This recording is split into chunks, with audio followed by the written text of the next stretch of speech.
Okay, so first of all, welcome everybody to our webinar on taking Trimble SketchUp further in 2025 with the newest updates.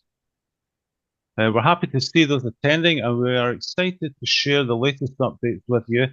There will be a lot of new things to cover, and the theme for today will be how SketchUp 2025 enhancements are setting you up for major transformation in the way you will work with SketchUp 2025. Just some quick housekeeping before we get started. The session has been recorded and our audience will stay muted and with video off throughout the webinar. Please use the chat if you have any questions. What we'll do is we'll go through them at the end if we've got time. Any questions you put in there, if we don't have the time to answer them, we will get back to you. So feel free just to fill the chat with all your questions. Make sure that your standard Zoom view is set. Up at the top right in the window, you can set it standard. And then you should be able to click that and get a good view of the screen. There'll be a short poll coming up and a feedback survey at the end. Anybody who doesn't have the time to fill in the survey at the end, we will email the link out to you. There's going to be links as well that we'll be sending you also. So everything's going to be packed in the video and links and feedback. So you don't need to try and rush over to the chat and fill it all in and get immediate, saving out of those links. And if everybody can just type in 2025 into the chat, just to say that you can hear us, that would be great. You can see us. And then also, we will be having a 10-minute break as well. So we have this 2-hour session. I'm going to try and keep it as nimble and as exciting. And Adam's going to have some amazing things to show you as well. So that's great. So let's get jumping in. So just firstly, introductions. I'm James Dawson, if you haven't met me before. I'm a 3D SketchUp professional and business owner. I've been certified as a SketchUp trainer since the early days of Atlas Software, who were the SketchUp creators. So I've been involved with SketchUp from the ground up, with over 40 years of combined industry experience. Behind what I teach, I focus especially in architecture, landscaping, and interiors. I run an official SketchUp authorized training center in the UK. We've worked with Google and now with Trimble as a Trimble partner, supporting users with training, design software sales, tailored training, technical support, and 3D consultancy services. Most importantly, I'm here to help you get real results using SketchUp, helping you save time, improve quality, and grow your business through smarter workflows. And I'm going to hand you over to Adam for Adam to introduce himself. Adam, are you there? Okay. I think I'm now We heard. can hear you now. All right. So basically, I'm working in SketchUp Pro since 2010. So it seems to be 15 years already. Since 2015, I started to teach in others as well. So I have quite a lot of experience with training. I was working in Krakow in Poland for 1 year in the university.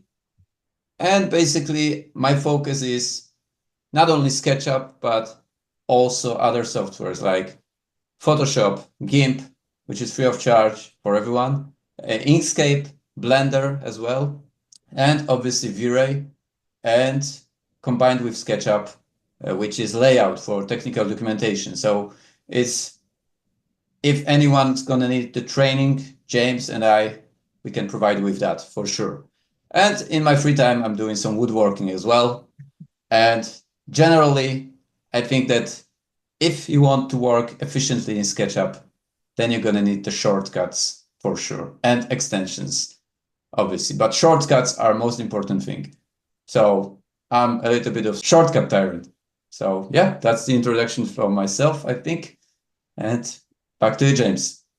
Okay, thanks a lot, Adam. So all in all, Adam and myself, I have a combined expertise of 60 years actually when you add it all up. So we want to basically help you get the most out of SketchUp.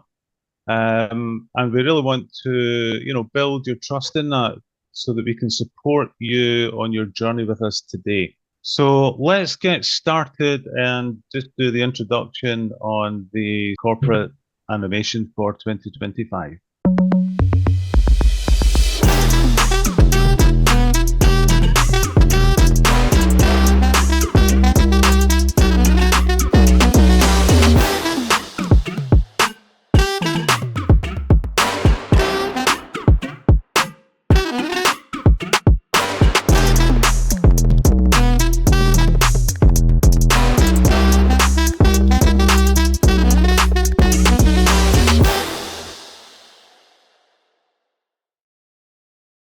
Okay, so our agenda for today is going to be broken down into the following items. First, we're looking at visualization tools for more realistic materials and environment options. Second, the updates to the SketchUp content library. Thirdly, improvements in layout for better documentation. Fourth, better interoperability with other tools and formats. And finally, core performance and functionality upgrades to speed up your workflow. So let's dive in. So SketchUp 2025 updates are built around a set of core product themes. Primary theme is visualization, giving you more realistic materials, lighting, and environment controls to bring your design to life. Supporting that, there are three secondary themes. We have subscriber-only content. This is like premium live models and assets inside the 3D warehouse, which are subscriber-only accessible. Interoperability to improve how SketchUp works with other tools. And documentation, especially throughout layout, to help you better preserve and deliver your workflow. So SketchUp 2025 is here, and it's a major step forward for AEC workflows. This release introduces a new generation of visualization tools, an expanded content library, and much more seamless interoperability with other platforms. These updates are designed to help you model smarter, present better, and work more fluidly across your entire project pipeline. And just to note, all of this is available to the Go, Pro, and Studio subscribers. Let's take a quick look at what's new in SketchUp 2025, starting with Photoreal Materials and the ability to generate textures using artificial intelligence. Then we've got environments for lighting and reflections and a boosted content library with more ready-to-use assets. Layout sees some handy updates, and interoperability has given a step forward with better file handling. There are also improvements to IFC workflows, updates to the Revit importer, and a bunch of general performance enhancements. And finally, Trimble Connect has had some useful updates as well. So there's lots of great stuff to explore. And looking at the SketchUp 2025 by subscription level, SketchUp Go now brings photoreal materials, environments, and texture generation to the iPad and web, along with live components and improved modeling tools. SketchUp Pro adds everything from Go, plus desktop upgrades like documentation tools, IFC Import, and more advanced modeling workflows. And then SketchUp Studio takes it further with V-Ray 7, enhanced Revit import options and updates to Scan Essentials, ideal for advanced and BIM-focused workflows. Each tier builds on the last, so you get more tools depending on the depth of your work. So here we are showcasing some of the Trimble's official branding artwork that you'll probably see from time to time online.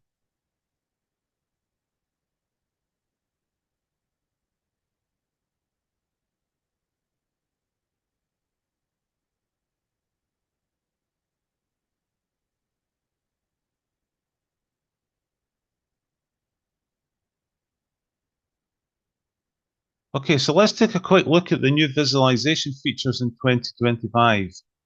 You now get real-time rendering so that you can see updates instantly as you work. So there's no more waiting. There are new Photoreal materials and easy environment controls for lighting and skies, making it much easier to get realistic results. Ambient Occlusion adds extra depth and shadow for a more lifelike look. A highlight is the one-button sparkle powered by the Agent AI which is an AI tool that helps with just one click create seamless textures. Best of all, it's a drag and drop workflow, so you don't need to be a rendering expert to make your design shine. So Photoreal Materials, known as Physically Based Rendering or PBR, Realism Made Easy. SketchUp 2025 introduces dynamic, physically based materials that mimic real-world light behavior, helping you create richer, more believable visuals with less effort. With SketchUp 2025, real-time visualization means what you see is what you get. Instantly, you will no longer need to export your model or wait around for high-quality renders. You just directly in SketchUp and see your design come to life as you build. You can apply Photoreal materials, adjust lighting and environmental settings, and get a true sense of the materiality, all while modeling in real time. And here's an example of a PBR material being emphasized in SketchUp 2025, which Adam's going to enjoy sharing with you all soon. Notice at the top right of the screen a new style icon on the style toolbar in SketchUp called Display Photoreal Materials.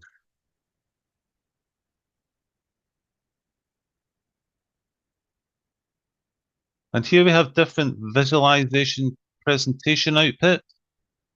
Now with SketchUp 25 and showing when the Photoreal function is turned on. And of course, not to mention best Photoreal effects using V-Ray for SketchUp as part of the SketchUp Studio subscription offering.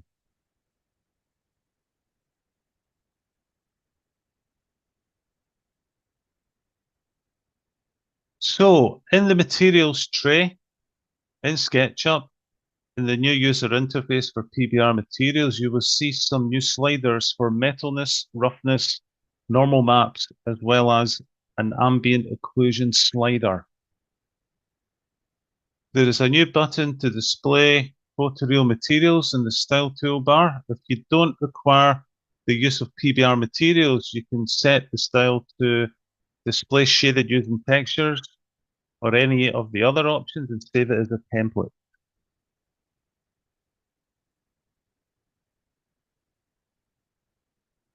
Metalness refers to how much a surface reflects its surroundings.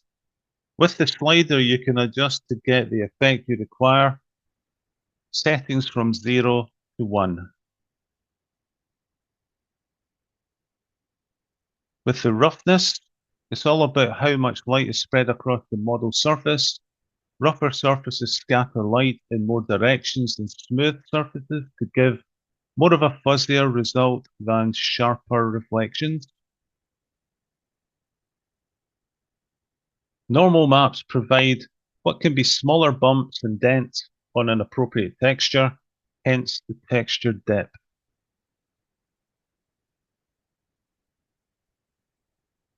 Ambient occlusion adds shadows to occluded portions of the objects with crevices, making them appear more realistic.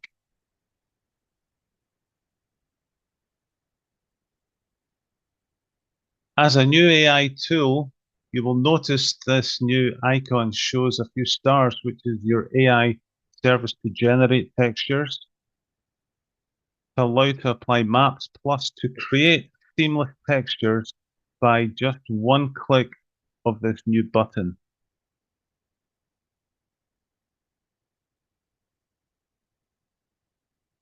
And here we have a clip showing the one button AI generate the mosaics into PBR Materials.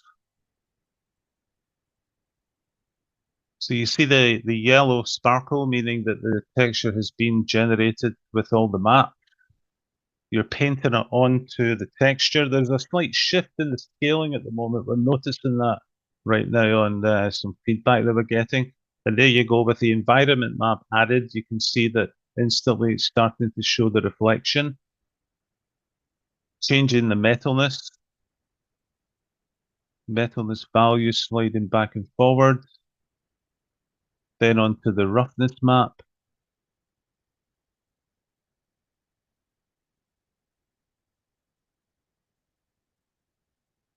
Then the normal map. Adam will explain more about these in his presentation. Then the ambient occlusion, which is given the more sort of depth to the joint. And then we can reverse the normal maps to, you know, change the actual effect that we want.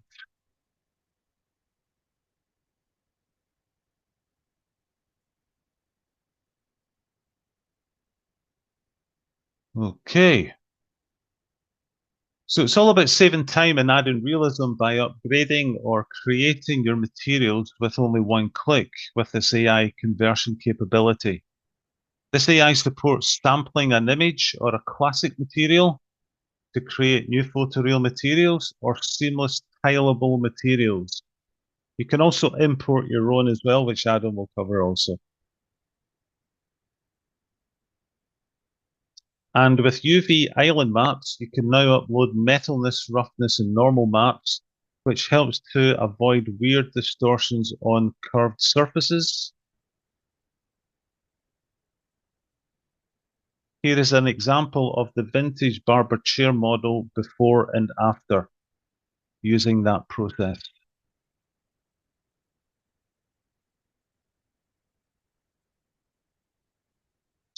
So now on to environments, or IBL, they call it, as image-based lighting.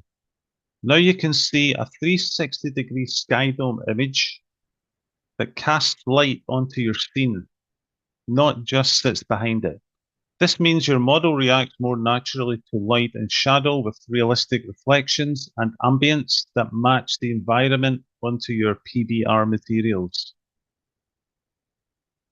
You can use the Skydome as just a background, a light source, or both, giving you far more control and realism right inside SketchUp.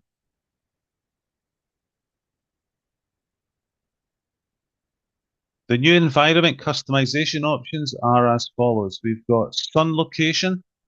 Position the sun in your scene to generate realistic location-based shadows. Skybox environment. Wrap your model in a 360 backdrop for immersive realism. Environment reflections. Use the environment as a reflective source to enhance material realism. Rotation angle. Rotate the environment to match your desired orientation. Skydome exposure. Adjust lighting balance by controlling Skydome exposure. And reflections exposure. Fine-tune reflective surfaces by modifying reflection exposure. So here is an example of the environment working in SketchUp. Have a look at the environment tray offering 18 2K environment. And you can also grab these from the 3D warehouse. You would select the correct one to reflect to showcase your design to give the greater enhancement of your 3D models like never before in SketchUp.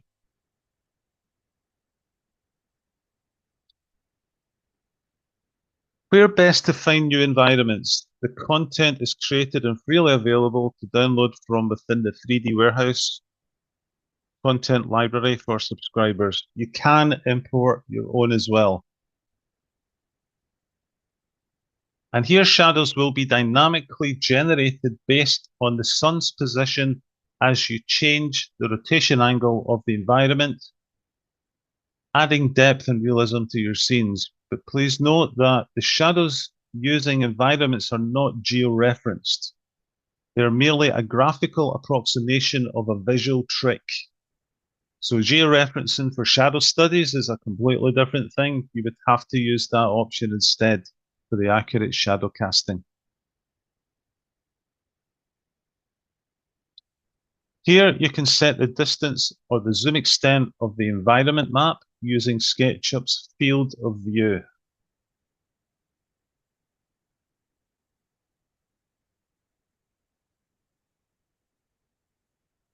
And just to explore environments available outside the 3D warehouse, for instance, Polygon, a website that offers high quality textures and environments, or some others as listed on the screen. So these are completely retrievable from other websites. And what I'm going to do now is I'm going to hand you over to Adam to go through and sort of summarize those slides. So Adam, are you? Yes, I'm you here. there? All right. So we're going to begin with the introduction of those PBR materials James mentioned already. So I have mostly 4 websites that I'm downloading those materials from, which is the Polyhaven, Ambient CG, Sharp Textures, and CG Bookcase. Those are all free of charge, so anyone can use them for your SketchUp purposes. And once you will download, let me just quickly show you the example, actually. Ambient CG. We have here the materials, and you can choose a category. So let's say wooden floor, let's say this parquet. And most of the time I'm downloading 2K JPEG. And the reason why is the megabytes. Quite often 1K, which is 1024 pixels, will be enough as well. Try to avoid PNGs because they are quite heavy and it will all be loaded into your SketchUp. So this new workflow, you have to be careful with that because each texture will be loaded into SketchUp and saved there, and it will cause the bigger file size. So let's download 2K JPEG and let's see what we have here. So I'm gonna extract that. And actually we don't need those 3 and normal DX as well. And this is what we have. So this is the color. Let me make it bigger slightly. This is the color. So we were before using only that in SketchUp itself. Ambient Occlusion, displacement, which can be also used as Metalness map, then the Roughness and the normal GL. So I'm going to show you now in the model of how it looks like. So we go here, and then we have the color again on the different material. Then the Metalness, which is also displacement in V-Ray. Roughness map, which tells us some parts that are bright will be more rough than parts that are darker. Normal, which is 2D representation of the detail, and Ambient Occlusion, which is the shadow on the surface of the material. So in this example, let me just grab that material real quick. And I'm going to edit. And here, lower, maybe I'll lock the entity info for a moment. Here we have those slots mentioned in the James's part of presentation. So I'm going to Metalness, and here I can plug that in. And I'm going to plug in that texture. So redstone wall. And first will be the height, which I'm going to use as Metalness, which is that black and white image. And the white parts will be more reflective. The dark parts will be less metal, Okay. Then the Roughness. less metallic, I meant, then the roughness,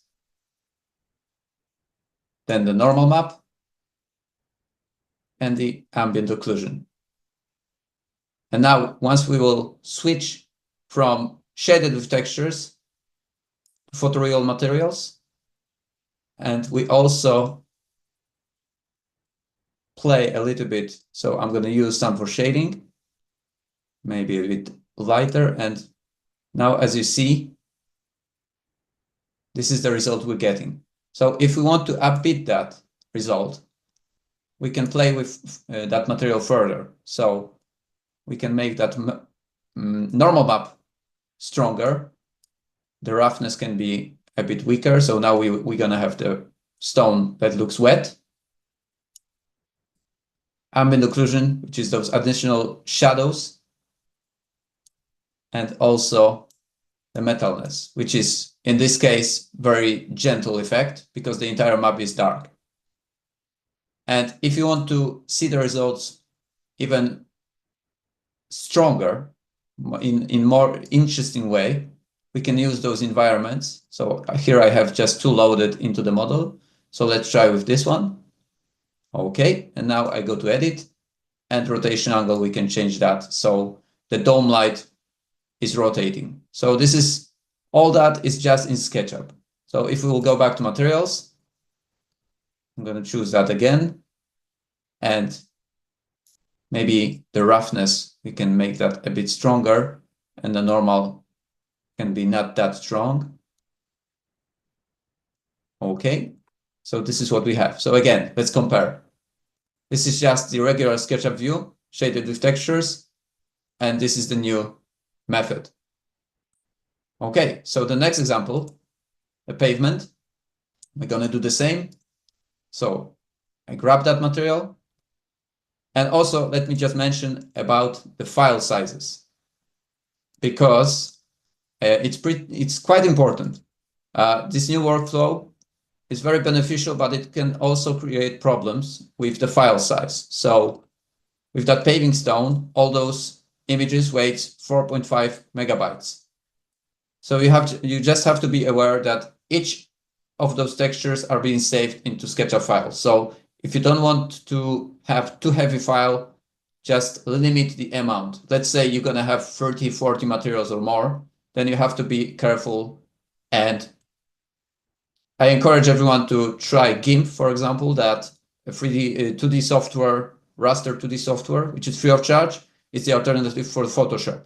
Or Photoshop or Affinity to make those textures less. Because when you download from those websites I mentioned earlier, the file sizes are quite big because they are good quality. So then we should reduce that a little bit with the program. At least that's my recommendation. Okay, going back to that. So we have the slots for the materials, and I'm going to turn on metalness, add the material, paving stone. So first I'm going to use that displacement as well as the metal. Let's maybe turn that on right away. Then the roughness, then the normal. Yeah, starts looking well. And then the ambient occlusion. Okay, and now let's see. Let's compare them. So now it's still, we get the effect, obviously, but it looks a little bit flat. But once we will change the environment to, for example, that scene, maybe from the city, and we'll rotate that, right away you can tell. Or maybe that second one. And again, each material requires to be adjusted slightly, because once you have those slots, you're probably gonna need to move them back and forth a little bit just to adjust it. Okay, let's compare again. So this was the original SketchUp material in the previous version, and this is the new one with PBR workflow. So that's how it's looking.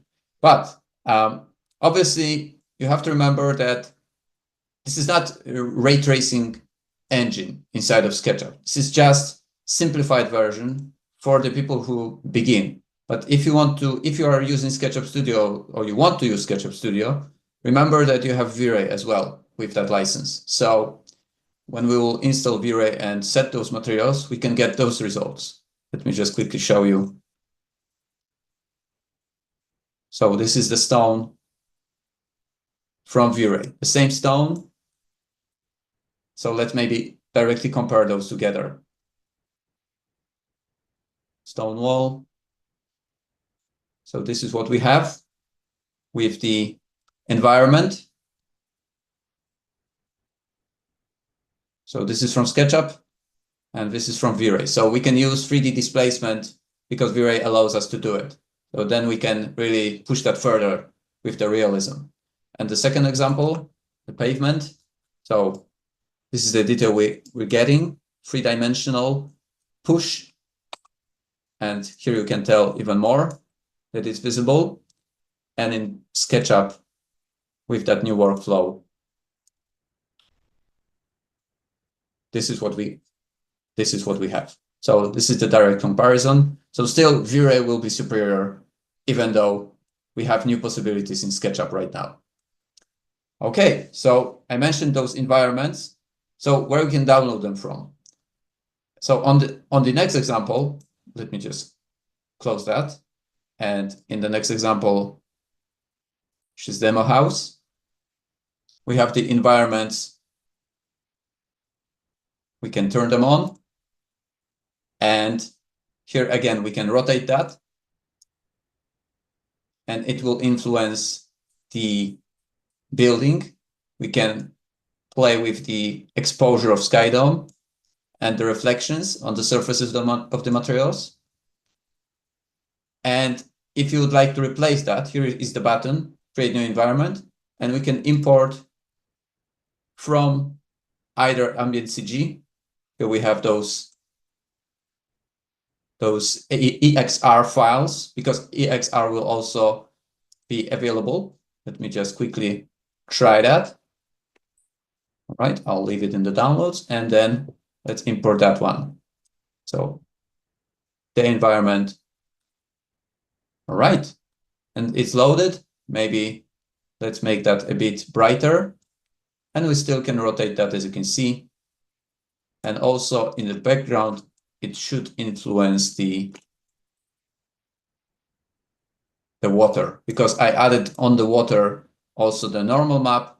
So it will also be, obviously it's not looking very realistic in this case, because this texture can be better. I just downloaded it from Google Graphic and imported it into SketchUp. But if you would add a little bit more into it, then we can push the realism more. But I like the wood. I like the wood more, to be honest. All right, and also the metallic material on the surface of the entrance to the pool. So this is what we can get. All right, let's go back to that examples again for a moment for the materials, and let's see how it influences the material. So because those materials are already done, I pre-made them earlier. So let's again try to use that environment. And this is what we're having. So again, the rotation. And remember, you can rotate, you can animate the rotation in the scenes, because it will be saved in the scene. Here is the new environment settings, and it will be saved in separate scenes. So you can actually animate that, which I will show that in a moment. So going back to the second example, if we'll turn that on and maybe switch the environment again to something else, or maybe this one, you see that it influenced the objects. And just one information for you. This is not real, this is not ray tracing again. Let me mention that. So that's the reason why the reflections of the geometry are not being taken into consideration. It is just the Skydome that produces that effect. So it has its limitations, at least for now. Maybe in the future it will be ray traced, who knows? But for now, you just have that influence from the Skydome. All right, on to the next one. And again, same thing, we can rotate that. and the rotation of the environment influences the reflection on the surfaces. And we can have some nice details. So if you do have the bevel on the surface of the object, then you can get that nicer effect. Or with Fredo 6 round corner, you can produce that. So with the hidden geometry, you can tell that we have those additional details here. And let me just again quickly rotate that. Yeah, so it influences the entire surface. Okay, but again, if we would like to push that further, that realism of the scene, then we have V-Ray. So the second example from V-Ray. So this is just the clay render. And the trees, the bushes are from Chaos Cosmos, which is the library for V-Ray users. And anyone who has SketchUp Studio also have that possibility to download pre-made models like the vehicle, the plants, and so on. The sky is also made directly in V-Ray because there is parametric sky. You can control the amount of clouds, the volumetric environment, and so on. So this is the filter. And the filters are in V-Ray 7, which is a new feature added. You have, after the render is done, you can change filters very quickly. And you have vignette as well. So this also is quite nice feature in my opinion. And we have another one filter and one more. And this is the color render from SketchUp. So I turned off the material override. And this is the result we're having. And again, with the filter. So that's that. And let's move on to the construction. The next model. So I'm going to turn that one off and the demo construction. So this is the one from the James's part of the presentation. And what we have here. So we have just a monochromatic view from SketchUp. We can obviously turn on or upbeat the ambient occlusion, and we're going to have those nice results, those nice shadows in the corners. And then visualization for V-Ray, which I'm going to show in a moment. And PBR environment.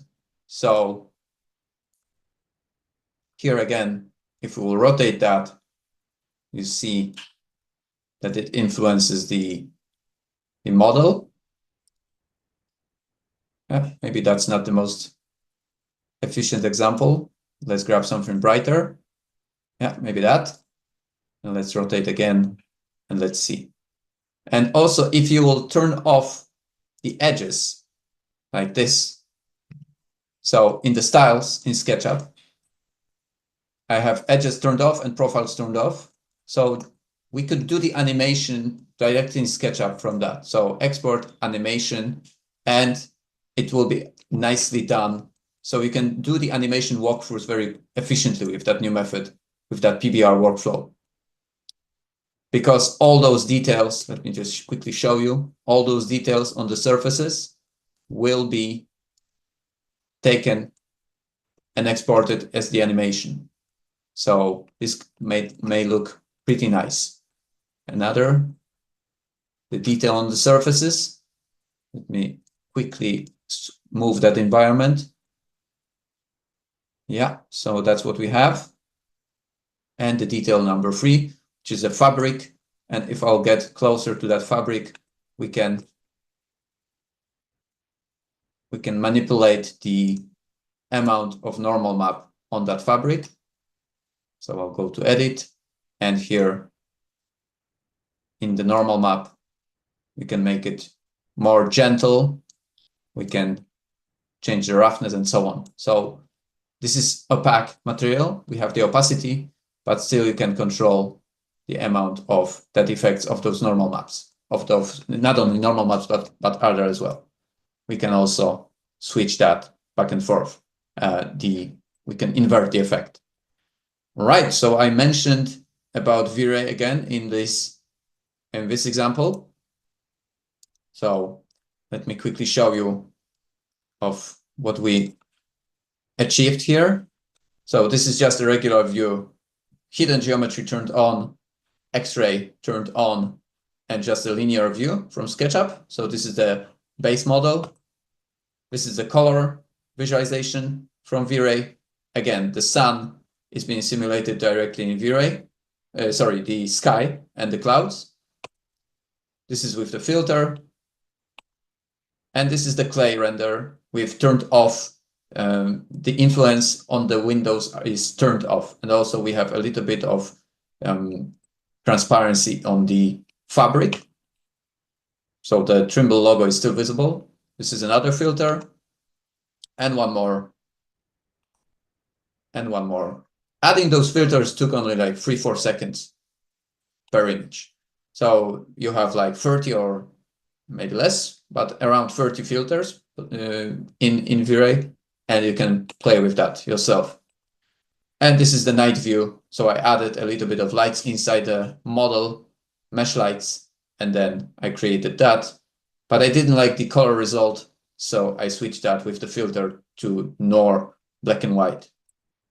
So that's what we can achieve quite quickly. But the clouds on this one looks, I think, pretty good. All right, so those are the environments. And let me move on to another example. So the sculpture. Yeah, so we have the sculpture. I imported that from Sketchfab. I lowered the amount of geometry in Blender. So this is what we have. Let me move back again. So that's what we have. And in the PBR mode and ambient occlusion, that's what we're getting here. So if we will start to move, this is the metallic shader. And we have those nice details on the surface. We can upbeat that material. Let's see what can be produced from that. So the metalness, the roughness, it can be more reflective, the normal map. So we can control that. And once we will play with that environment. And also the feature set sun location was mentioned. So let's try that one out. Let's try that one. And now we can move. We can influence the sun from, we can override it, sorry. We can override it from HDRI, the sun position, and the sun is influenced and the shadows are also influenced. So, but obviously it will be not geolocated in case of bigger models. So you have to be careful what you're doing here. It's mostly graphical effect. So I think I'm going to stay with the rotation angle only, Skydome, and reflection. So once we have that set, so it is only the material, the metallic shader, and those others. So those are these maps. Let me quickly show you. Sculpture, texture. So that's it, just the copper, metalness, normal GL and roughness. And it looks quite flat without the environment, I have to say. So let's turn that off. So this is what we have without the environments. Not very impressive, I have to say. Let me just quickly, yeah. So we have only mostly the reflection, but once the environments are turned on, so let's try a different one, maybe that one. Okay, yeah, that looks good. That looks good.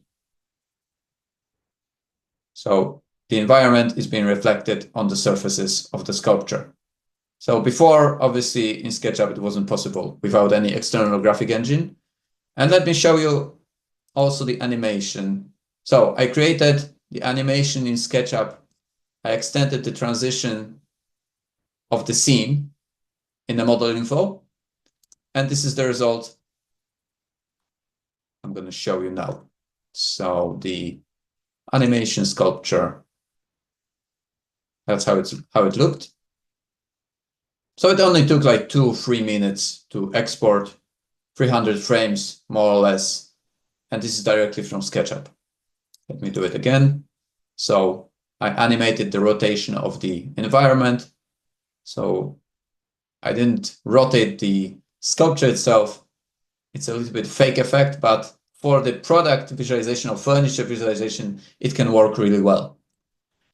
So again, going back to V-Ray with this example, because this looks pretty good already, but in V-Ray for SketchUp Studio, let me show you. So this is just in SketchUp, Ambient Occlusion turned on. Then we have the hidden geometry. Then we have HDRI environment turned on in SketchUp and the PBR materials turned on, which is already looking pretty well. And notice that the HDRI panorama is also exported in higher quality than it looks in SketchUp and then in V-Ray. So I added those lights just to nicely lit this sculpture. And we have those nice effects, this glare effect, which is post-production effect in V-Ray for SketchUp as well. So this is a filter and another filter. So that's what we have here. All right. So this is the main those are the main topics, but let me just also quickly show you the mentioned barbershop chair. So let me close that and going back here. So I've imported the same chair from the presentation. So this is what we have in SketchUp only. Doesn't look very impressive, I have to say. But with the PBR, so let's compare directly. So this is what we have now. And let me quickly switch the seconds. All right. And now let's turn that on. Yeah, I was supposed to set the second as 1 first, but now let's start. So now the environment is rotating.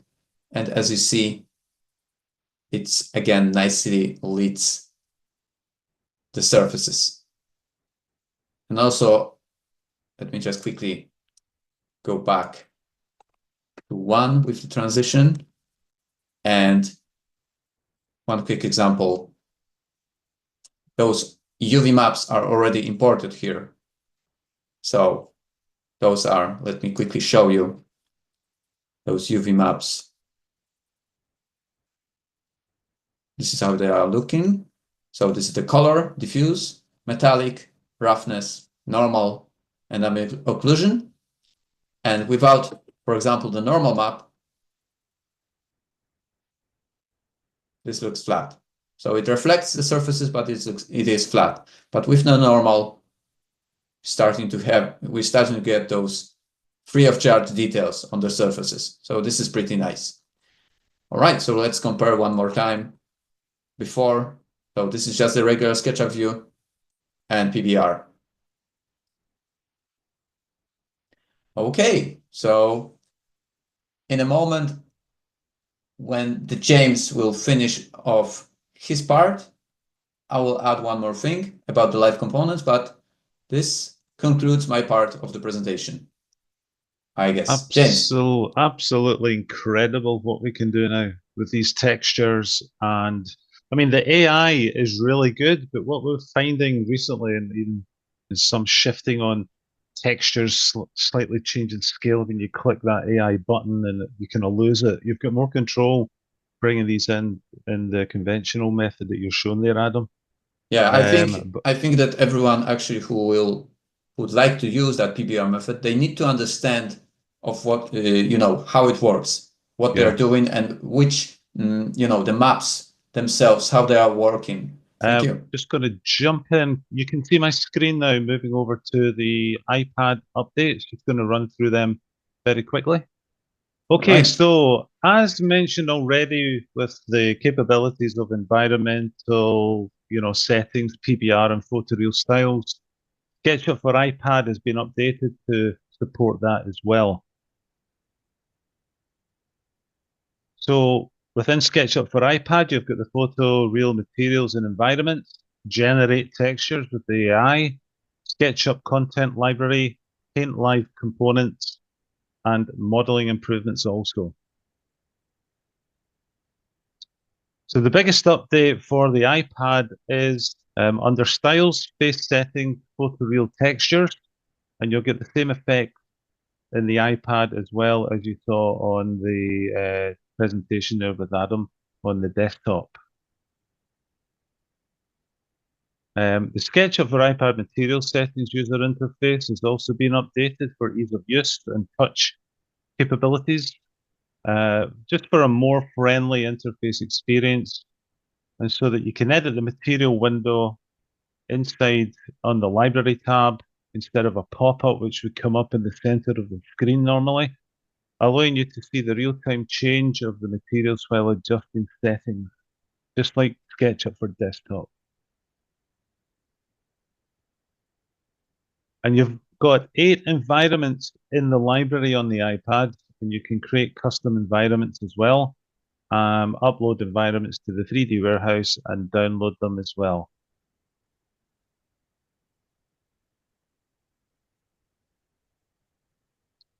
So we're going to look at the subscriber content library of what they've done for free, downloadable only for free users. For GoPro and Studio, these are accessible with a current subscription. So it gives you quick access to high quality assets like live components, photoreal materials, and environments to help you model faster and present designs more clearly. You can access the high quality, ready to use content right from the 3D warehouse. You can use new collections of live components, photoreal materials, and environments to kickstart projects and streamline your most common workflows. The new subscriber only 3D warehouse content, the URL has been updated so it can send you direct to those content libraries by a single click on a Launch 3D Warehouse button that you can see on the Materials Dialog Select tab, or you could use the toolbar as well. So the subscriber content, this is just a quick animation on showing you that you can use it in practice to single click and access and download full content collections. So it's avoiding you having to individually download a material separately, which is time consuming. You can download the full pack into your material palette.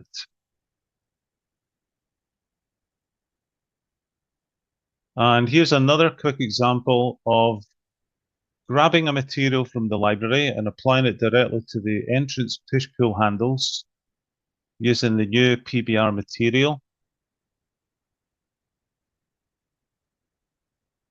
Simple and fast. And it's just amazing to see the quality that you get from that and the feedback on the material as it is within SketchUp. So downloading the entire material collection in one click, no more grabbing materials one by one. It's a big time saver when setting up your projects.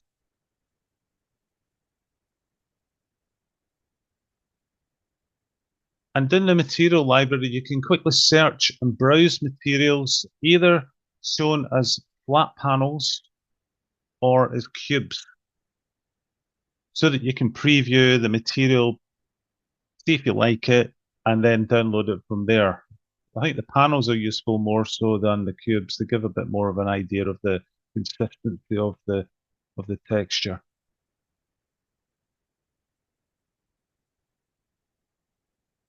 You can now filter materials by searching for specific texture maps using the filter feature within your searching on the 3D warehouse. making it quicker for you to access your PBR specific maps. And the environment maps, similarly, you can browse for HDR environments for better lighting and reflections, or even search for others that have been uploaded by other users. So SketchUp are reintroducing live components, and with a fresh organized library, it makes sense to easily find them, configure them, and use parametrics on those models. These pre-built dynamic assets are graduating from the SketchUp labs and are now part of the official content library, available exclusively to subscribers. The roadmap for these models to be available this year is going to be over 400 models available to be downloaded. And the subscriber-only collection covers everything from construction, doors, floors, ceilings, roofing, stairs and escalators, structural elements, walls and screens and windows, making it easier than ever to build smart and stay efficient. Live components are parametric configurable objects in SketchUp designed to adapt to your project needs with just a few clicks.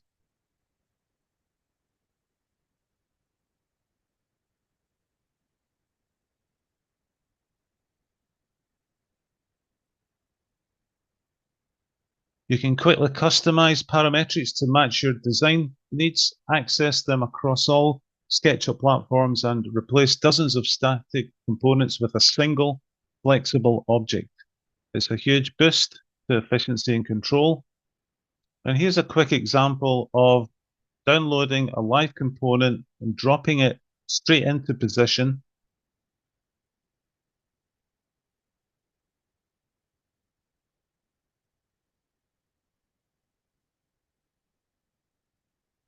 Then with a simple double click, you can dive in and tweak the built-in parameters. So there's no manual editing required. You can paint and change the colors of the materials as well. So I think now is the time to have a 10-minute quickish break. We'll stay here, we'll keep things running, and we will give ourselves 10 minutes to have a bit of leg stretch, maybe grab a tea or coffee, and we will be back with you in 10 minutes. So we'll see you then. For privacy and confidentiality, we've edited out any customer names and specific comments during the Q&A section. Thank you. Do they have a landscape materials in the library? Yeah, I'm aware that obviously there's certain materials that are not there.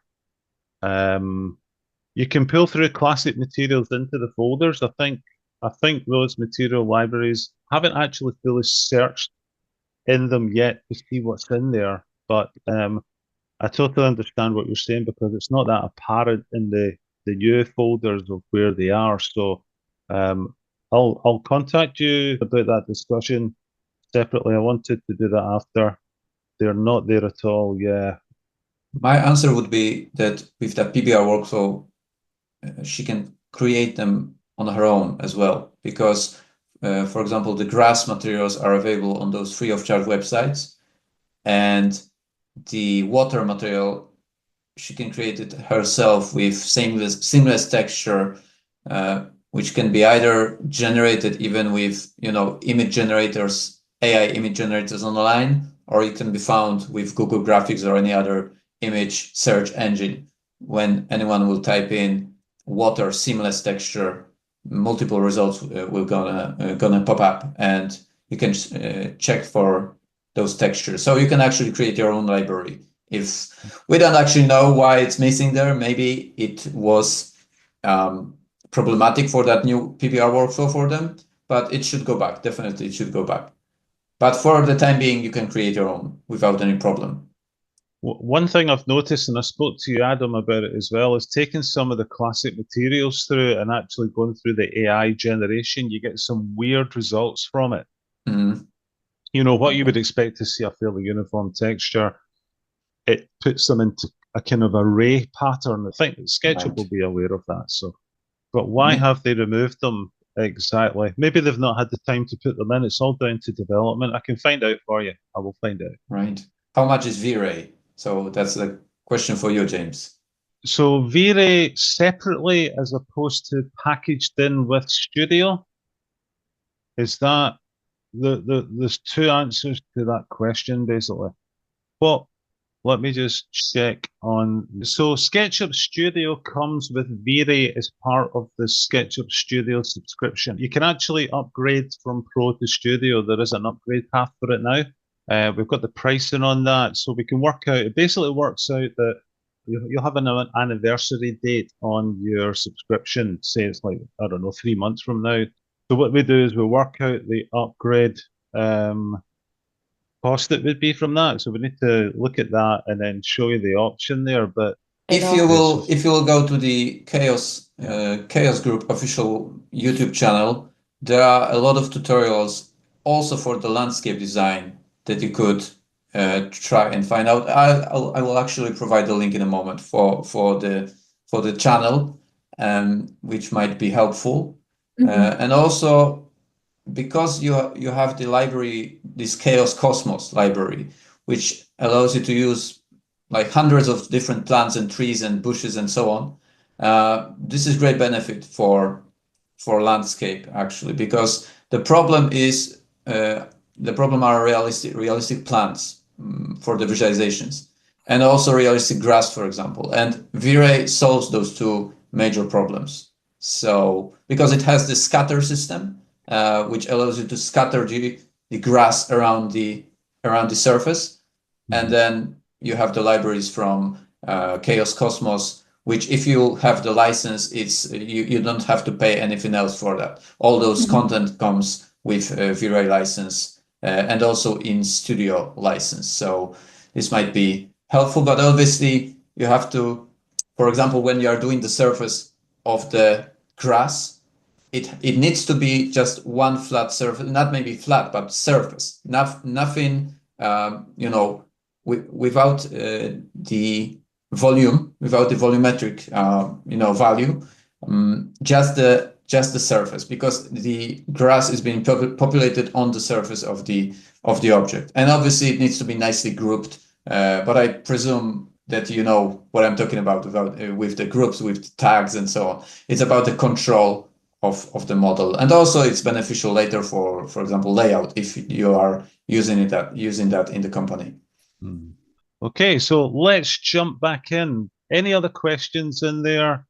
Adam's put a link in there for you for the YouTube link to have a look at. There will be a PDF going out with all the links in there also, so we'll make sure you get everything there.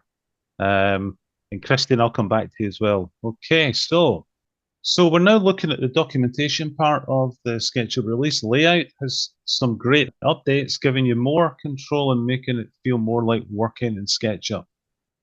So these improvements are helping beginners to start faster and giving experienced users the tools they've asked for. And the new features include Photoreal Material and environmental support.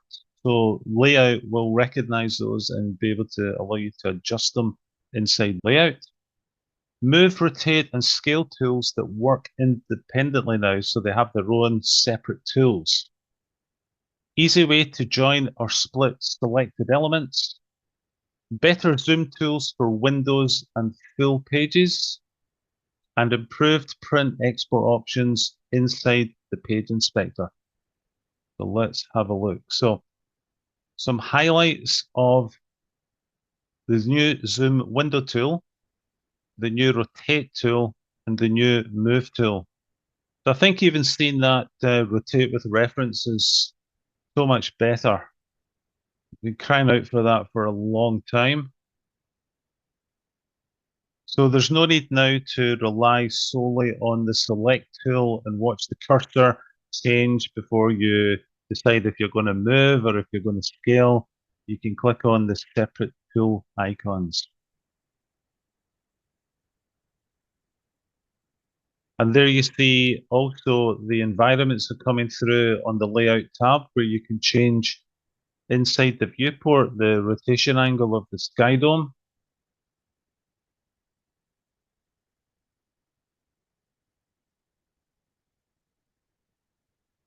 So with the active move, rotate, and scale tool as separate tools, just like SketchUp, you no longer need to select objects first to apply these tools.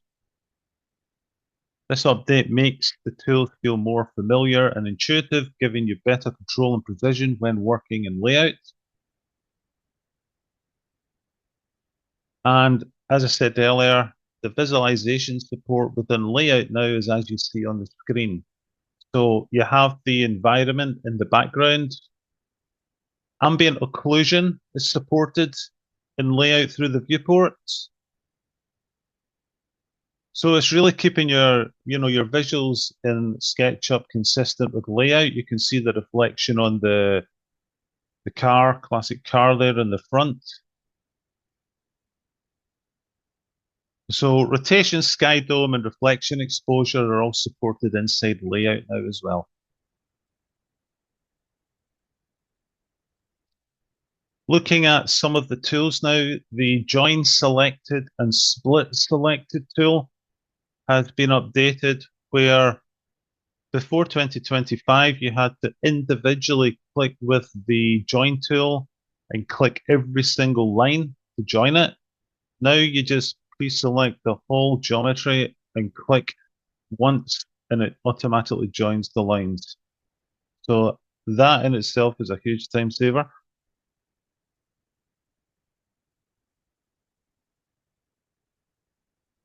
And the new zoom window tool, which allows you to press drag and zoom in.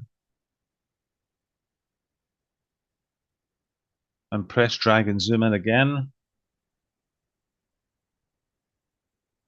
And if you want to zoom out, you've got a new zoom to page icon where it just zooms out to the page. There is zoom extents. I use Shift Z on the shortcut like SketchUp, but that will zoom out to the extent of the geometry, i.e. line work that you might have off the side of the page, like that. So they're really starting to focus on, moving in and out fast as you require to do so when you're working. You can now export or print directly from the page inspector in layout. Choose your pages, and then you would context right click and export them out or print them out. So you can do that directly from the page inspector, which is more efficient as well, and it's fast on a time-saving basis. It's automatically put the range in there for you by right-clicking on the pages. So it's reducing the extra steps. So just to summarize on the layout update is to boost both speed and precision in layout. You can now activate move, rotate, and scale tools independently, just like SketchUp. The join and split tools now let you work with selected entities, giving you more flexibility. And the new zoom control. Let's look at interoperability now. So with SketchUp Pro and Studio, interoperability has got a lot smoother. So you'll see major improvements in the IFC Import and Export, plus PBR support to USDZ and GLB, giving you more control when working across platforms. Studio users also get new tools like Revit, 3D View Import, updated Scan Essentials user interface, and VRI7, helping you to maintain fidelity and flow between all of your tools. IFC stands for the Industry Foundation Class. It's an open file format used in the construction industry to share 3D models and data between different BIM software, helping teams collaborate smoothly and avoid data loss. For Pro and Studio users, interoperability is just got better. Support for IFC Revit, USDZ, and GLB. You get better data preservation, fewer surprises, and less rework when moving between SketchUp and other platforms. This helps reduce the data loss and keeps SketchUp a strong link in your design and construction workflow.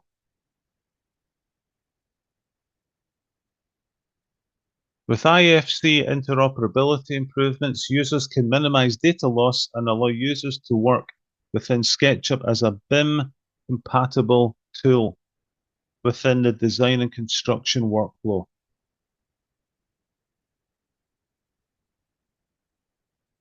In SketchUp 2025, the IFC import has been optimized with new logic that reuses geometry between components. This means up to 85% smaller file sizes and significantly faster import times, making it much more efficient to bring IFC models into SketchUp.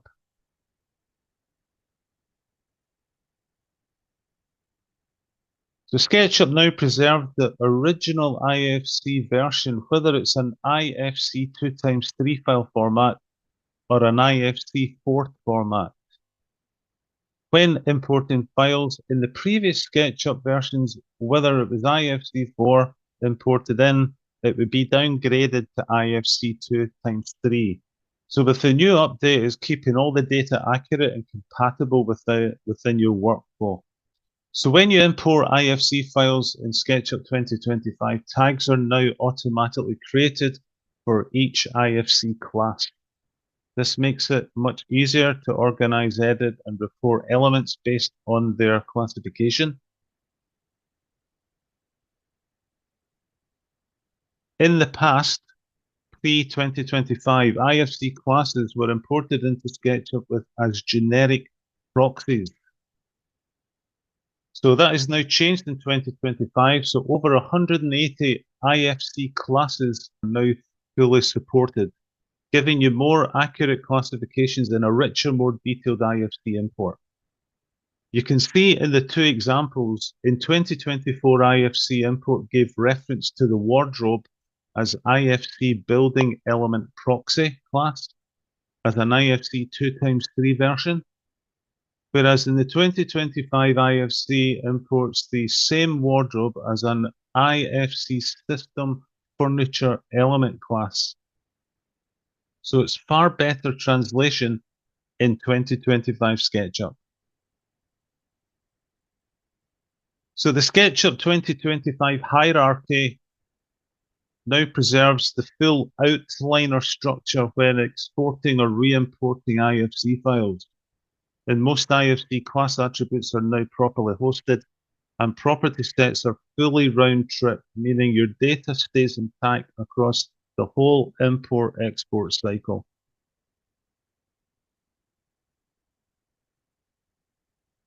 IFC and SketchUp custom property sets and attributes.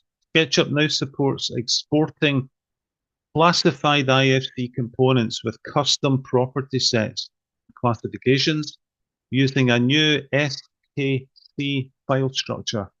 You can define your own custom property set by editing the SKC XML file, giving you full control over the attributes included in your IFC exports. This is especially valuable when working on projects across different regions or countries where specific IFC attributes requirements apply. With the new feature, you can ensure your exports meet local standards and project-specific IFC data requirements. Basically, all this in short is the building industry are looking at building information modeling, where you have a model, you apply data to that model, edit and extract the information to other parties with your specific data on your specific models as well. So this is how the customizable property sets come into it on its own. So it's a major change within the design build environment for SketchUp. So looking at this, the major improvements: geometry optimization cuts file sizes of up to 85% and speeds up import times. Automatic tags are created for each IFC class, making it easier to manage your model. And with class recognition and version preservation, you get more accurate, detailed and compatible IFC data across your workflow. So the SketchUp improves the IFC export with better accuracy and reliability, with the precision mapping, making sure that SketchUp data is correctly matched to the IFC attributes. Geometry tessellation creates lighter, optimized models for easier handling, and data consistency means info from advanced attributes and dynamic components is now included in your exports. So one of the biggest updates of SketchUp 2025 is the IFC round tripping, they call it. You can now import an IFC file from another application, make changes in SketchUp like editing geometry, adding or deleting elements, updating property sets, and then export it back out as a clean, usable IFC file. This means your models stay compatible across platforms and SketchUp becomes a true part of the BIM workflow. It is now possible in 2025. The Revit importer, SketchUp now has a new dialog that shows all available 3D views from your Revit file. You can import exactly what one you need based on the view definitions in Revit. Scan Essentials for point cloud projects. The interface has been updated, making it easier and more intuitive to use on the toolbar. And now talking about the USDZ and the GLTF import-export. SketchUp now supports these file formats, essential for augmented reality and virtual reality workflows and interactive digital experiences. From immersive walkthroughs to product design, this opens up powerful new ways to move between SketchUp and today's most advanced digital creation tools.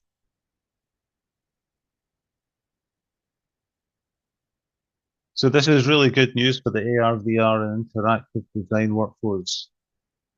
So we have on the left the SketchUp model of the car, complete with the Photoreal Materials. Then at the top, SketchUp exports the USDZ file and imports it into Blender. And we have the GLB export from SketchUp and uploaded to Sketchfab at the bottom image. These models with materials can be enhanced by V-Ray, the SketchUp Studio for realism, also in Blender, and you obviously saw how far you could take it within SketchUp. Additional improvements. There are some additional improvements in SketchUp 2025 that enhance everyday workflows. Updates to the core modeling tools like Rotate, Arc, Dynamic Text, and Tag Management. Trimble Connect has received some useful updates as well. The installer process is now more streamlined for installing SketchUp, and a new extension Migrator makes it easier to carry your tools into new versions. The Rotate tool now shows new grips on groups and components, making it easier to rotate objects visually. The Arc tool has improved fillet functionality. It's now much easier to access on 2D faces. And dynamic text will allow you to update and scale when the reference geometry changes, ideal for live measurements. Tag improvements in SketchUp 2025 help streamline your workflow and reduce rework.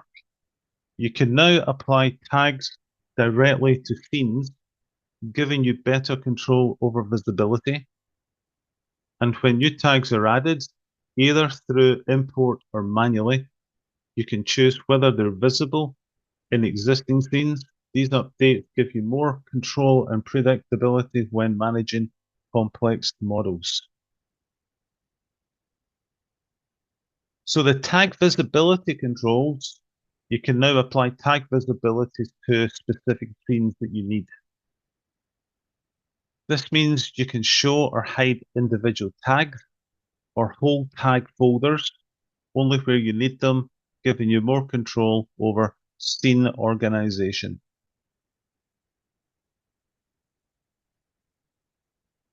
Create snaps to corners. So snapping in SketchUp just got better. Snapping directly to corners, which improves inference and gives you more accuracy when aligning or connecting objects.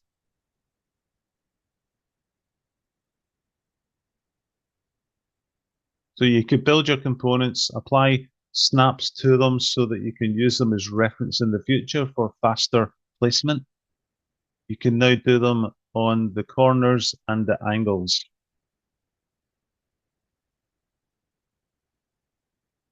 Rotate tool improvement. You can now rotate a group or a component from the center of their bounding box, making it faster and more intuitive to position objects precisely.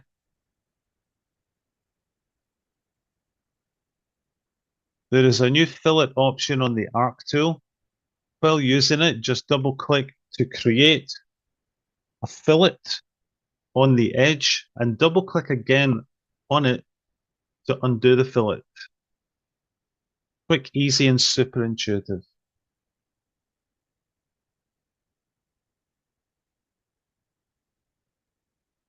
So the dynamic text now updates automatically. So if you change the area or scale of the object, the text link to it updates in real time to give you the updated value, keeping your annotations accurate without manual edits.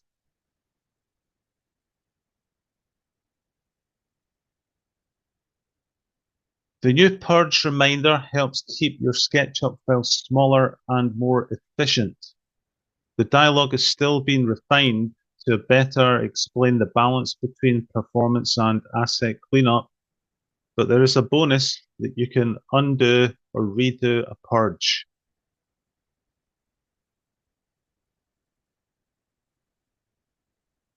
So here is an example of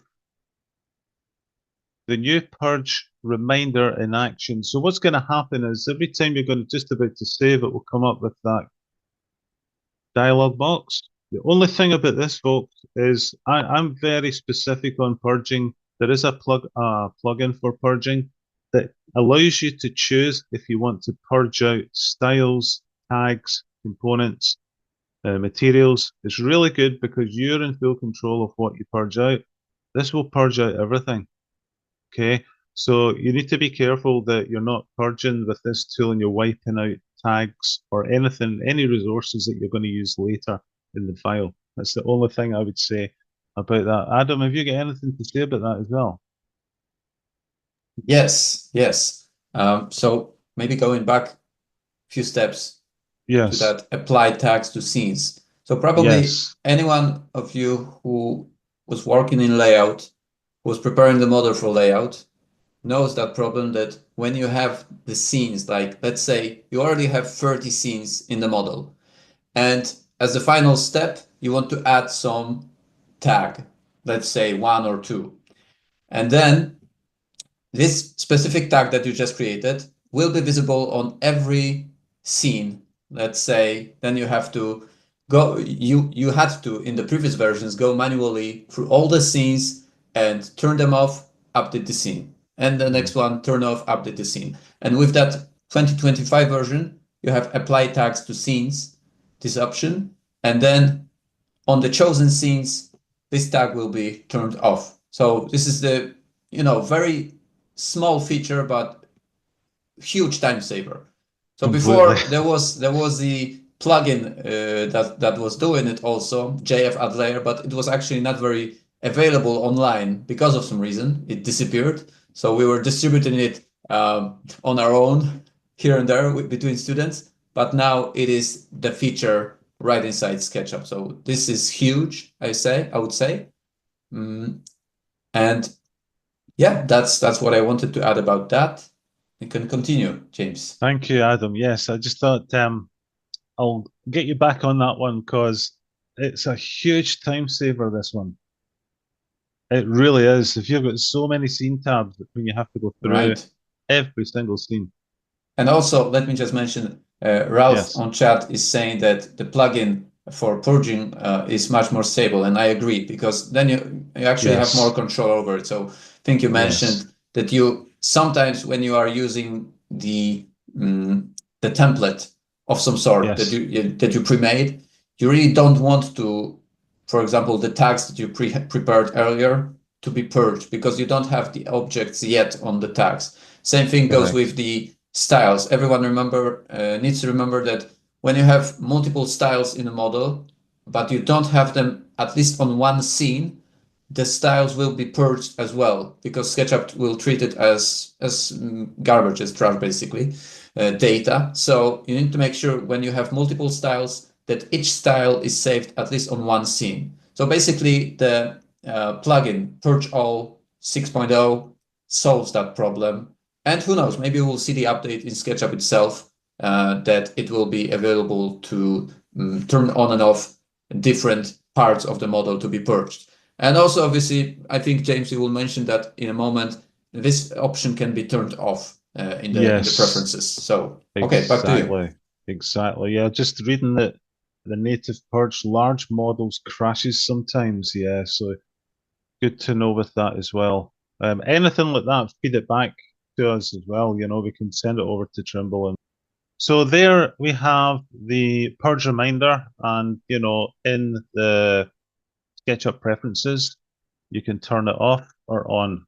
You choose whether you want to automatically purge unused items before each save, helping you have lighter models. You can turn the feature off completely. Just be careful with it, you know, because you can wipe out a lot of stuff on your templates. Trimble Connect updates. You can now save out. So SketchUp 2025 now includes full Trimble Connect functionality of import, reload, and the new save out feature.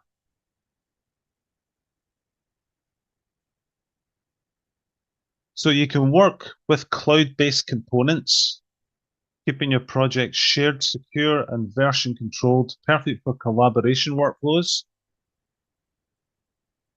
You're importing in this case, you're importing in a model from Trimble Connect on the cloud into your current project. Using the new rotate center grip, you can see it just rotated it round there on the component bounding box, position it in place, and saving out to Trimble Connect or the 3D warehouse or to your computer. It used to be called Save As, but they've renamed it, updated it to Save Out. A new feature there.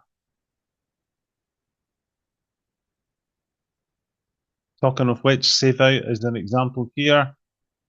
Very useful for saving out to your device or to Trimble Connect or to the 3D warehouse. So in terms of collaboration and connection, it's closer to that, because you could be working on a project, created a model and save it up to the Trimble Connect project, or share it to say that it's up on the platform, somebody else can import it in from the Trimble Connect cloud. I'm just wondering, I ask this a lot to clients, and they sometimes they say, oh yeah, it's great, but I get, what is Trimble Connect? Is there anybody in the chat that is not aware of what Trimble Connect is? Anybody else? Glad you said that, because a lot of people are not aware, never used it.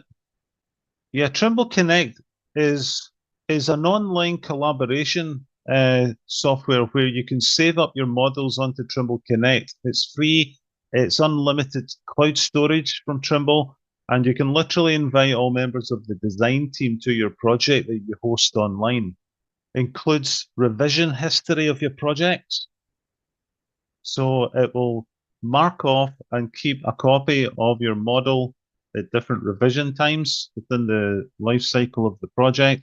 And you can invite designers, clients, even viewing and measuring and annotating models. And then it can go out to the field, as in on site on a tablet, or viewing it with, viewing solution on site with the, you know, the augmented reality or anything like that. It's a link out to field, but it's an online collaboration system. You should really look. Yeah, Ralph is saying there, Trimble Connect is very fast, even using large models. Yeah, because it's actually sharing everything up onto the collaboration system that Trimble uses in construction. So it's saving everything. It's a point of go to get the file, check the update, comment on it on the cloud. So you have it as a subscription. You've always had it as a subscription. If you don't know what it is, it's worthwhile looking into it. We can run over a few things if you want to look at it specifically for your office. And people have not been aware of it, and still there's people that don't know what it does. Have a look at it. This is where Trimble Connect coming in here. Very quickly save models up to it.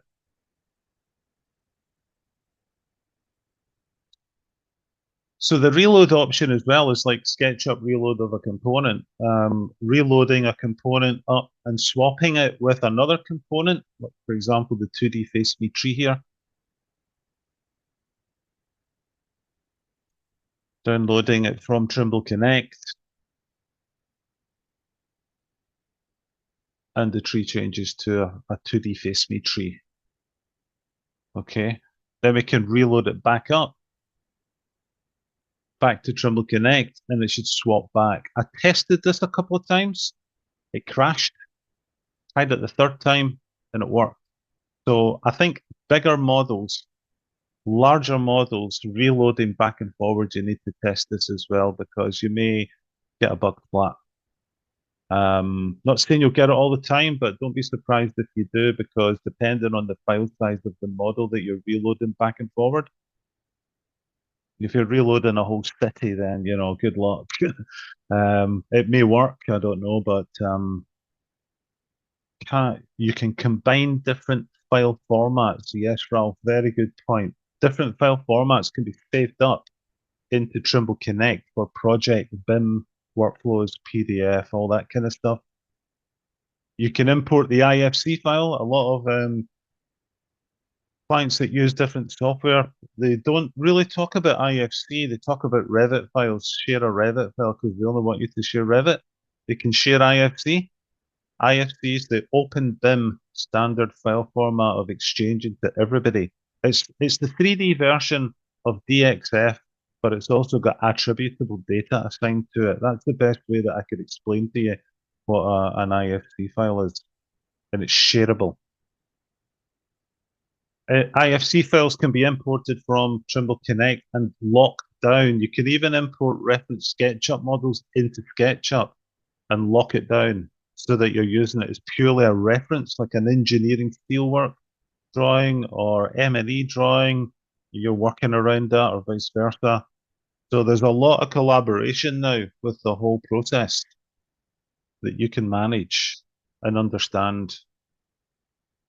Ralph's saying even models with no information can be used for clash detection as well as Trimble Connect. Yes, I'd love to do Trimble. I think we need to start looking at a Trimble Connect webinar at some point soon, just to talk about all these things, because clash detection is important. Okay, so thanks for that input there as well. Common installer. So now that when you download SketchUp, the latest version, it comes with all the buttons ticked by default for SketchUp Studio installation, and V-Ray is also there, and it's also a much more seamless, smoother installation now than 2024 with regards to the V-Ray installation, which is faster and easier. The extension migrator. Introducing this is available in the extension warehouse. You have to download it from the extension warehouse called the extension migrator. It helps you transfer all your extensions from previous SketchUp versions so that you don't have to reinstall them all one by one. You'll find it under extensions, migrate extensions once it's installed. Make sure that when you're installing it, just restart SketchUp to load it. And you can migrate free and paid extensions as well.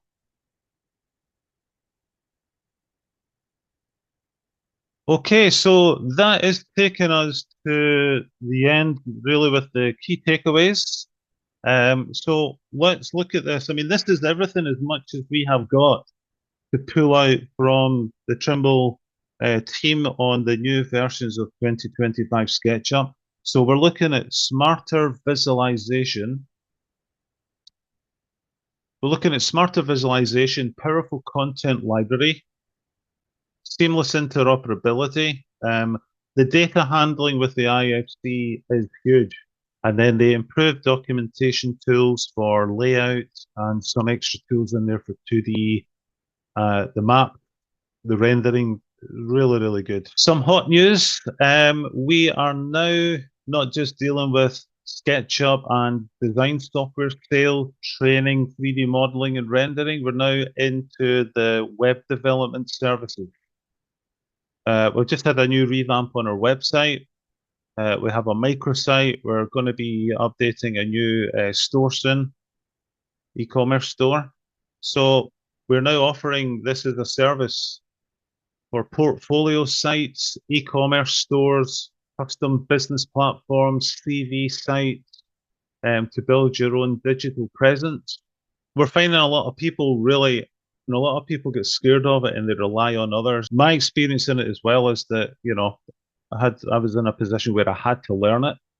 And based on all the experience over the years that I've had on website building at speed, because I had pressure, I had to do it. I've learned a lot, and I've realized now that that skill I can use for the business.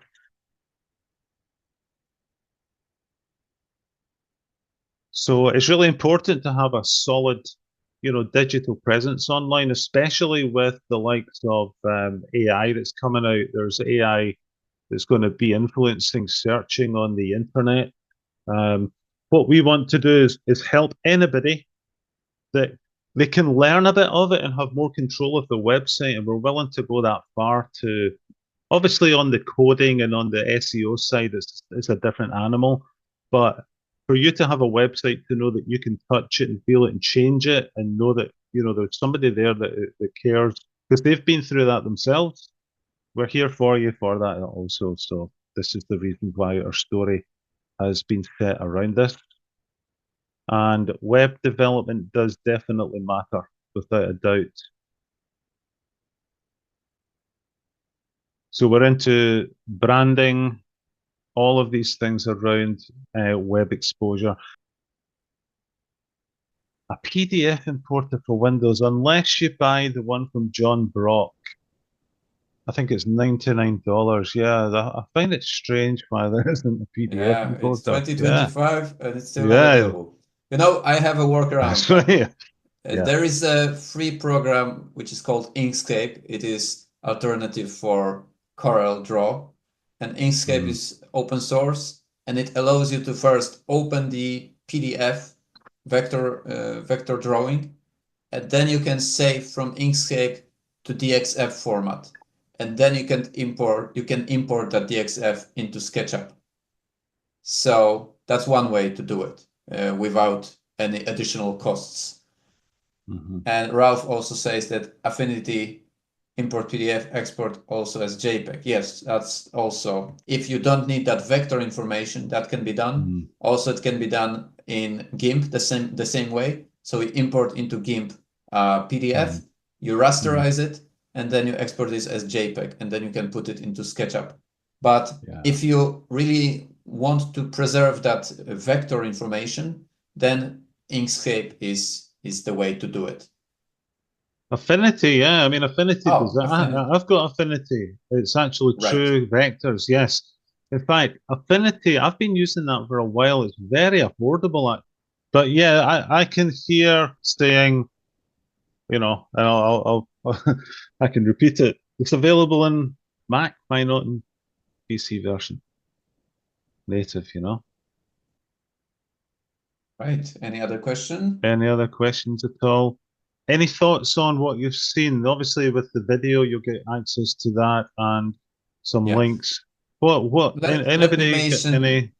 me mention one more thing, James, because there are the webinars were recorded. The previous webinars, they are on your YouTube channel. So maybe YouTube channel, yeah. I could share that as well for the people. Anyone would like to see that, there are different informations on those different webinars. So maybe if you'll have time, people, you can check that out on James's C3D YouTube channel. It is available. These videos are good on the YouTube as well because they round your knowledge off on what's available in studio. Even if it's 2024, have a look at them all and just grab as much knowledge as you can on that. And yeah, yes, a lot to go away with, exactly. Yeah, the rendering possibilities is just amazing, isn't it? Big surprise. A really big surprise. All right. So okay, I think that's it. Yeah. This concludes the webinar. Thank you for attending, everybody. I really appreciate it. And when we have a new announcement on some other webinars coming out very soon, we will let you know. Okay, thank you. And unless anybody else has got a final, no problem. Yep, good to see you. Thank you.